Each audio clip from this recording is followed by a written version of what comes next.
my name is Heather Langley and welcome back to my YouTube channel, A Stitch in Rhyme. This poem is called Pitfalling and it's all about losing control. When you feel like you're losing control, missing the catch and dropping the ball, being pushed and feeling the pull, teetering on the edge, about to fall, you need to stop and take some time because your health is on the line. You're not a freak to want to have control over your life, but sometimes things go way beyond and this can cause us strife. We lose control and what we could do, suddenly we cannot. And whilst it isn't personal, it can feel like it's a plot. When we're not sat in the driver's seat, our life might falter and stall. And fear can overtake us as we spin out of control.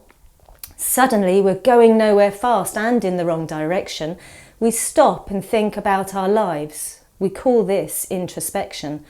And there may indeed be times when it's useful to assess the meaning of our lives because purpose oils the pistons of ambitious dreaming. It seems as if someone has pulled the keys from the ignition. With no control or meaning, your life's turned into perdition. You check the rearview mirror, your security's retreating. Your status and bank balance might be taking a real beating. The loss that started with control and made you lose your footing when you found that just a pit stop wound up being a pit falling. And your mind looks for the reason why your life seems so ill-fated, and it blames you because statistics show you're the common denominator. You are the axis around which all of your dreams revolve, and now you watch with self-loathing as all of them dissolve. But stop a moment. Did you really jump into this pit, or were you pushed? And now you're up to your knees in Just put the gear stick in reverse and back up on that shame. You must realise that you can't shoulder all the blame. This moment and its consequences were never of your making, yet here you stand, knee-deep in sludge while others are debating. Opinions are a luxury that you can ill afford. You're a passenger on an empty train and someone pulled the cord. You holler, "Get me out of here!" and you get words of wisdom. They tell you others are in deeper holes and do not really listen.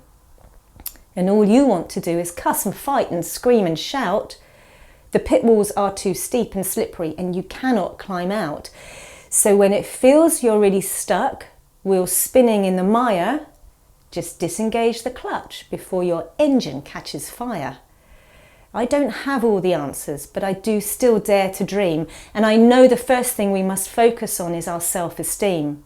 So maybe change the filter on the harmful narrative and appraise with honesty all that you've really got to give. The person that you know yourself to be is truly good, but you cannot do this alone, and so you know you should. Next, build your team. The ones who put the wheels back on your wagon. They give you what you need, support your weight when you are flagging.